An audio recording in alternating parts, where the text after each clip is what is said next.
soon as that gets going here.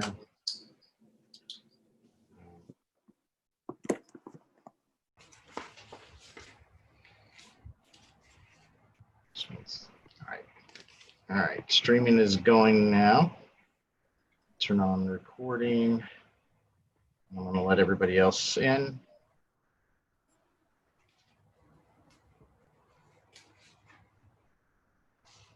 All right, everybody should be coming in. And Cheryl, let me make you a co-host.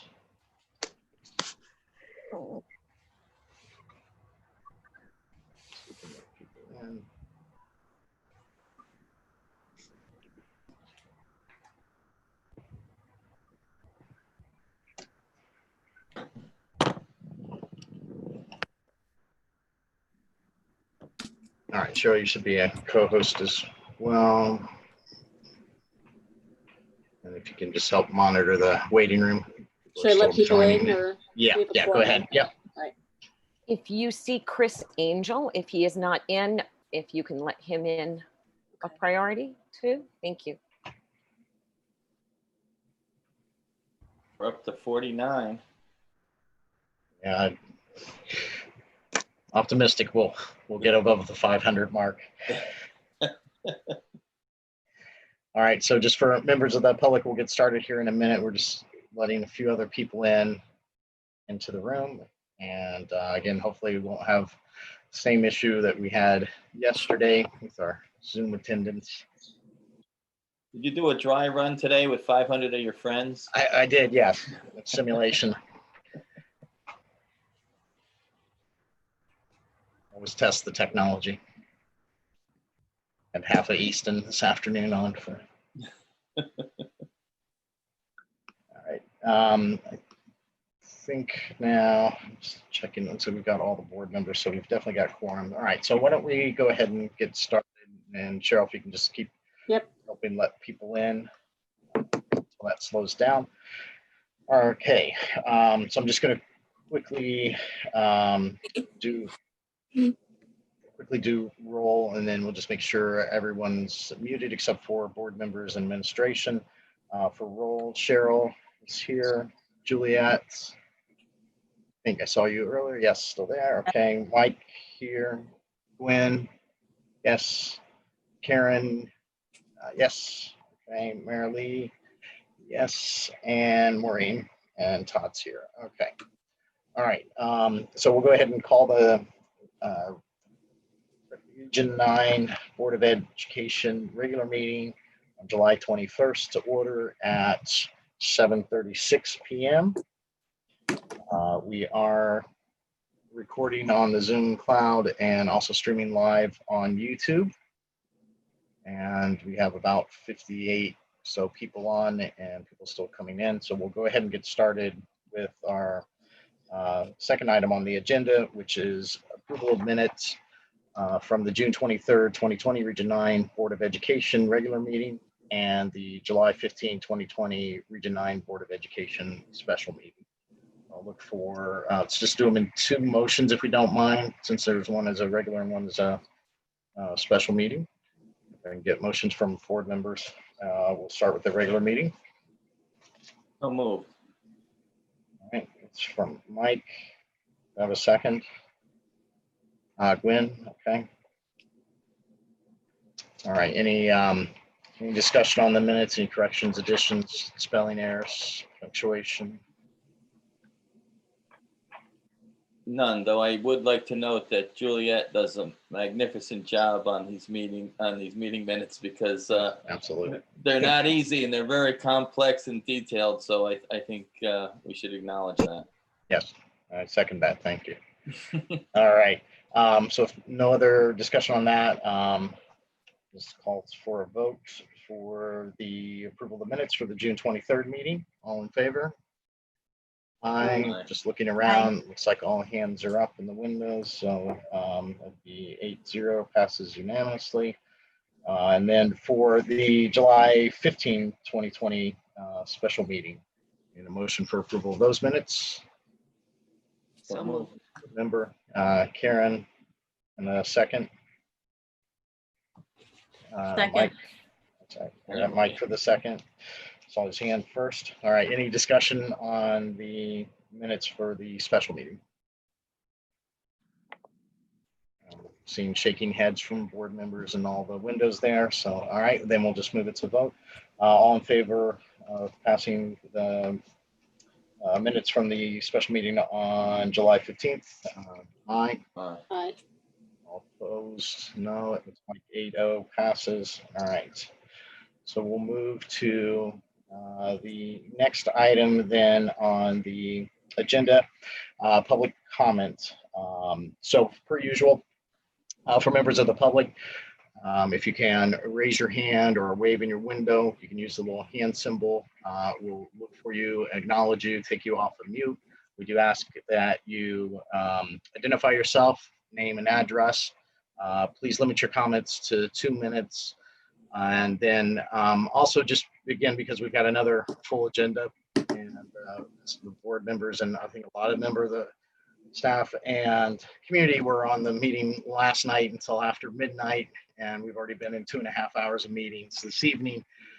So for members of the public, for your questions, if you do have questions that are very specific around on the school reopening plan, or they're a bit repetitive questions, we would like to, if we could, hold those. We are looking to put together a frequently asked questions and some other communication vehicles for the public around questions. So if I do ask, if somebody asks a question around masks, if your question is not much different, if you don't ask the same question about masks, that would be appreciated so we could get through it, because we've got about 60 some people that I'm sure would like to have some comments in there, and we've got a full agenda we need to get to this evening again.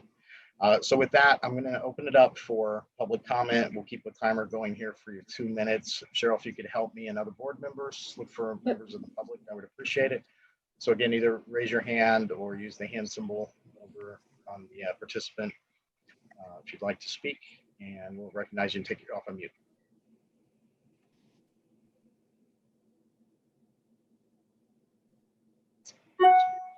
Don't see anyone so far.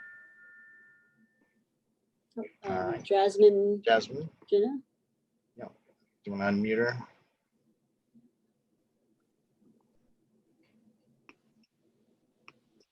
Hi, can you hear me? Yes, we can. Yes, we can hear you. Go ahead. Wonderful, thank you. My name is Jasmine Jenna, Algonquin Lane in Easton. On the agenda listed, there is a curriculum diversity and inclusion consultant. If we are looking at curriculum, we need a culturally responsive and sustainable curriculum. Gloria Latson-Billings expands on the 3 criteria for this. 1, validating student experiences. 2, students learn about their identities, race, language, culture, gender, disability, and its relationship to power. The 3rd, empower students as a collective rather than individually. Students are change agents and owners of their education. So why is this important to look at culturally relevant education? The Metropolitan Center for Research and Equity and Transformation of Schools reports that CRE, culturally relevant education, increases student academic engagement, attendance, grade point averages, graduation rates, civic engagement, positive racial self-images, and self-definition. This is incredibly important, but I also want to emphasize that if teachers do not have tools to teach an anti-racist curriculum, you end up harming students, because teachers are highly underprepared to lead conversations with students about diversity, equity, and inclusion, especially if they haven't had these conversations among themselves. If faculty has not developed that critical and anti-racist lens, they will continue to teach without having checked their own biases and beliefs. Faculty from all grade levels, pre-K to 12th grade, need training, and they need the tools to actually make the change. The $45,000 cannot just be for curriculum development. Thank you. Thank you. All right, anyone else from the public would like to comment? Do not see any hands up. All right, don't see any hands as well. Okay, and we'll move on then, and there will be another chance for public comment at the Oh my end. God, I have to make my comment. All right. Wait, no. Did somebody have them Oh, made sorry. a comment? It's like see a hand. Susan Bard? You asking to Yes. comment? Yes? Okay. Yes. All right. You're Am on I mute. live? You Yep, are live. I can hear you. Yes. Okay, I sent you both my question. I'm homesick at the moment. I'm Susan Bard from Reading, Tudor Road. I wanted to ask what your plans are for communication and contact tracing when a teacher, a staff person, or student is tested positive. What kind of communication will you have? What will be the policy? Obviously, I assume that that person will be no longer in the building, but I'd like to know what the plans are for that. And also, sorry, I'm feeling a little unwell, but I do want to thank you all for your time. These are very, very complicated issues, I know, but I'm sure you'll be addressing this question in particular at some point. Thank you. Great. Thank you, Susan. Hope you feel better. Yes, and we will address that in the discussion possible action item around item D on the reopening plan. So thank you. Thanks. Right. Any other members of the public for comment? All right, then we'll move on then for board member comments. So again, to be efficient here, I won't call around for the roll, but if any of the board members have a comment, if you want to raise your hand. Mike, I think you're unmuted. Yeah, so I Okay. just have a quick question relating to the agenda, and I will yield to the board chair, but I think it's appropriate that at least I raise it.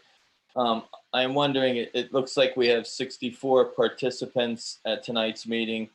I'm going to go out on a limb and say that the overwhelming majority are here for specifics relating to our reopening plan. And I'm wondering whether there's a rationale for doing the executive session and doing some of the other agenda items in the beginning of the meeting, or whether it would make sense to jumble the agenda a little and put that first so that people can, they don't have to stay with us until midnight. But that's just, I'm just throwing it out there, whether that was, there was a rationale. Obviously, if we have a reason why it was structured this way, then we need to keep it. But I just figured I would throw it out for discussion. Yeah, and the reason we have a candidate for the special ed director position that we need to have a quick discussion with just the board members. So we move that to the front of the meeting. But if the board feels like they would like to jumble and put I'd rather the put reopening A first, and Gina and our candidates okay with hanging out for a few minutes. Otherwise, we'll move forward. We can move the administrative reports and committee reports as well if we want to put those later. I don't think we have too many. No, again, if it's quick, it's fine. I was thinking more of the discussion possible action items. You know, that whether we wanted to jumble them so that we could put the reopening towards the top of that. But again, it's just a suggestion. And other board members, any thoughts on that? Dr. Pinn, how many on the administrative reports? I don't think we have too many. We don't have any at the high school. I guess Dr. Pearson, Ugal, no? Mr. Rice, Okay. Dr. McMorrin. So It's okay. I don't want to spend more time discussing whether to change it or not than it would take to go through. I just figured I'd throw it out there. That's all. Okay, well, it seems like administrative reports will be fast when we get to that one. So Yeah. let's move through that. I don't think we have too many committee reports. We can move through that. And then as long as we're brief in our executive session and come back, that would be sufficient. Most other board members, I'll entertain a motion. I can't make a motion to change the agenda, but if anybody feels strongly about it, speak now or else we'll plow ahead. Right. All right. So then let's just move quickly then through administrative reports on the next item. Again, I'll open it up. It doesn't seem like we have any, but Dr. Penn's shaking her head. And no administrative reports. I'll cover mine during the item A under discussion and possible action. Okay, thank you. Scott, all right. Dr. McMorro, no administrative report. Okay, great. Thank you. So we'll move quickly on then to committee reports. Any of the board members, any committee reports? I know we covered some yesterday. In the Do we joint need board meeting. Cap on the diversity committee? We can cover that in the discussion and possible action item Okay. C. Okay. All right, so then no committee reports then. Let's move then to item 7, which is the recessing to executive session to discuss the Barlow Special Education Director. And we'll invite board members, Dr. Penn, Dr. McMorro, and Mr. DiStefano into the session. I'll need a motion for that. For members of the public, I do apologize since you just got here, but we're going to have to put everybody back into the waiting room so we can do a quick executive discussion with the people that I mentioned. We will try to be brief and come back. We should have all the technical problems that we had last night resolved, so everybody should be able to get back in. We will pause the recording and the live stream, and we'll start that back up after we come out of the executive session. So I'll look for a motion to move to executive session with the board members, Dr. Penn, Dr. McMorro, and Mr. DiStefano. So just for procedural, should we make a motion to, it's a regular meeting, so we can do that, to maybe to modify the executive session item to say employment of JBHS Special Education Director, so that it qualifies for executive session under CT FOIA? Sure, I'm fine with that. So you want to make a motion first to change the agenda item and then make a motion to move into the executive session after the agenda item is Yes, I would like to. stated properly. Entertain. All right.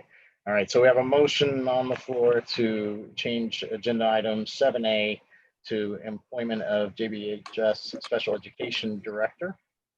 I might have a second. Cheryl, I'll second. Cheryl, okay. All right, any further discussion on changing the agenda item?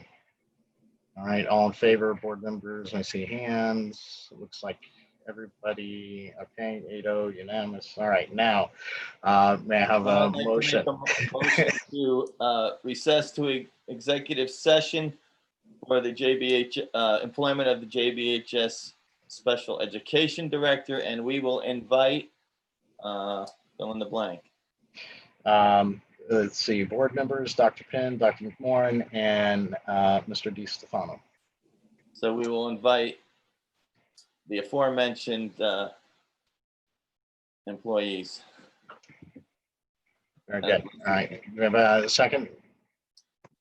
I saw Karen's hand first, so it's been moved and seconded. Any discussion? All right, all in favor? Looking around for board member hands, I see all 8 hands, including mine. All right, so again, for members of the public, just from a procedural perspective, we're going to move everybody back into the waiting room. There is room to get back in, so don't worry about it. We don't have the same problem we did in the joint meeting last night. We will stop the live streaming on YouTube for those people that are watching in that fashion and stop the recording. We will be back probably, well, we'll let you back in as soon as we finish the discussion, and we will try to be brief in our executive session. So thank you, and please bear with us. We'll be back in a few minutes into regular session with the public. Cheryl, if you can help me move people back out and just leave board members in, I would appreciate it.